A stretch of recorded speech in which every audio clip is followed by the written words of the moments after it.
Hello everyone, welcome to my YouTube channel.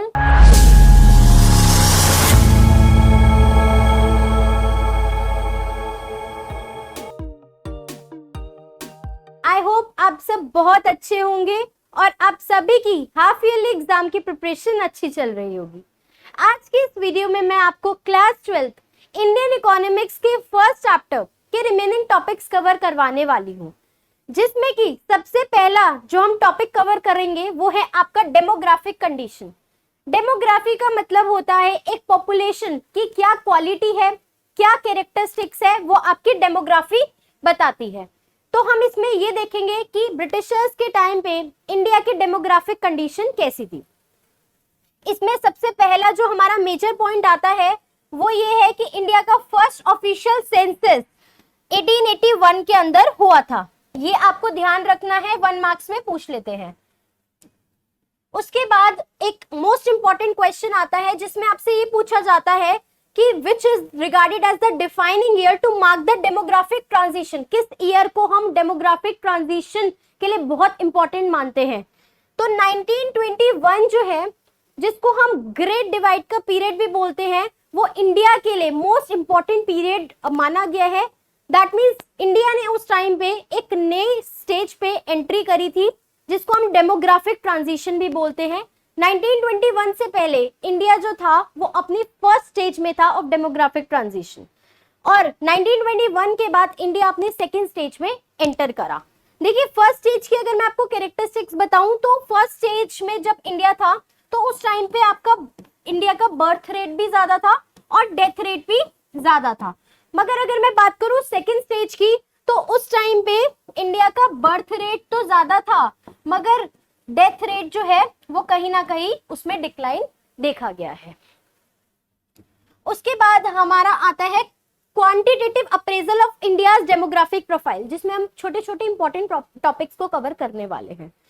सबसे पहला topic है infant mortality rate. Infant mortality rate का मतलब होता है कि कितने चिल्ड्रन की डेथ हुई है before crossing the 1 year of age per the 1000 live birth. इसको हम इन्फेंट मोर्टेलिटी रेट बोलते हैं। तो ब्रिटिशर्स के टाइम पे 218 पर 1000 था, मगर अगर आज की बात करूं तो 33 पर 1000 है। ठीक है, ये डेटा को आपको थोड़ा सा माइंड में रखना है क्योंकि एमसीक्यू में इससे क्वेश्चंस बन सकते हैं।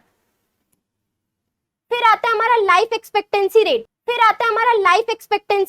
लाइफ एक्सपेक्टेंसी होता है कि कितनी एक एवरेज लाइफ स्पैन है पर्सन की जो हम एक्सपेक्ट कर सकते हैं। देखिए, लाइफ एक्सपेक्टेंसी रेट है ना, आपकी हेल्थ कंडीशन पे मेजरली अफेक्ट करता है। जितनी अच्छी हेल्थ कंडीशन होगी उतनी ज्यादा लाइफ एक्सपेक्टेंसी एक पर्सन की इंक्रीज रहेगी। It was as low as 44 years, ये 32 नहीं है, ये 44 ईयर्स। ब्रिटिशर्स के टाइम पे लाइफ एक्सपेक्टेंसी 44 ईयर्स ही थी सिर्फ। मैं आज की बात करूं तो वो 69 ईयर्स है। लिटरेसी रेट जो था वो 16% से भी कम था, और इसमें फीमेल लिटरेसी तो 7% था। ठीक है, तो फीमेल लिटरेसी रेट बहुत कम था। उसके बाद हमारा आता है पब्लिक हेल्थ फैसिलिटीज तो ज्यादातर अनअवेलेबल होती थी, मतलब अवेलेबल होती नहीं थी। ठीक है, बहुत सारे लार्ज सेक्शन ऑफ पॉपुलेशन को, और जब वो अवेलेबल होती थी तो वो इतनी इनसफिशिएंट होती थी कि सबको जो है वो केटर नहीं कर पा रही थी। और इसकी वजह से क्या हो रहा था, वाटर और एयरबोर्न डिजीजेस की वजह से लोगों को सफर करना पड़ रहा था। तो ये इतनी मिजरेबल हमारी पब्लिक हेल्थ फैसिलिटीज थी ब्रिटिशर्स के टाइम पे। इसके बाद हमारा आता है वाइड स्प्रेड पॉवर्टी। गरीबी जो थी ना वो इंडिया में कॉलोनियल पीरियड के दौरान तो बहुत ज्यादा थी। जीडीपी और पर कैपिटा इनकम इतनी कम थी जिसकी वजह से poverty line below average line आ गई थी। ठीक है, देन हमारा ये डेमोग्राफिक कंडीशन में ये सारी चीजें इंपॉर्टेंट है, तो आपको ये चीज अच्छे से करनी है।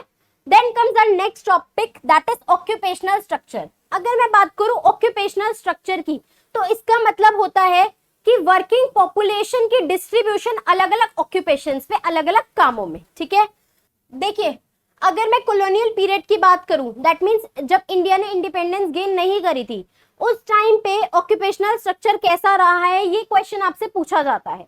ठीक है, तो अगर मैं बात करूं एग्रीकल्चर सेक्टर की तो उसमें जो लोग इन्वॉल्व होने वाले थे वो थे 70 to 75%।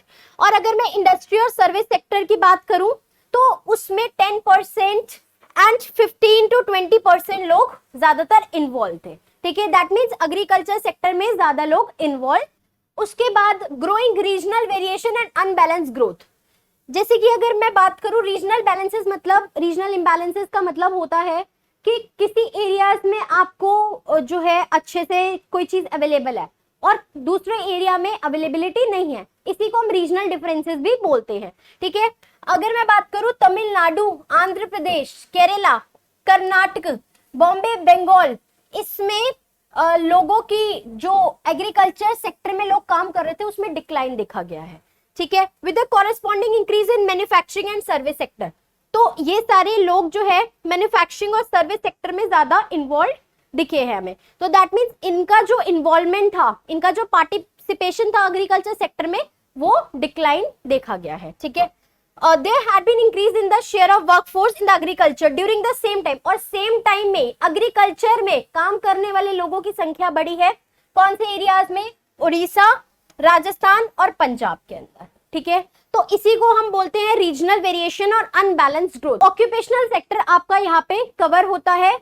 आज की वीडियो में हमने ऑक्यूपेशनल सेक्टर और डेमोग्राफिक कंडीशन के बारे में अच्छे से डिस्कस करा है। अगर आपको इन दोनों टॉपिक्स में कोई भी दिक्कत लगती है आप मुझसे कमेंट सेक्शन में पूछ सकते हैं।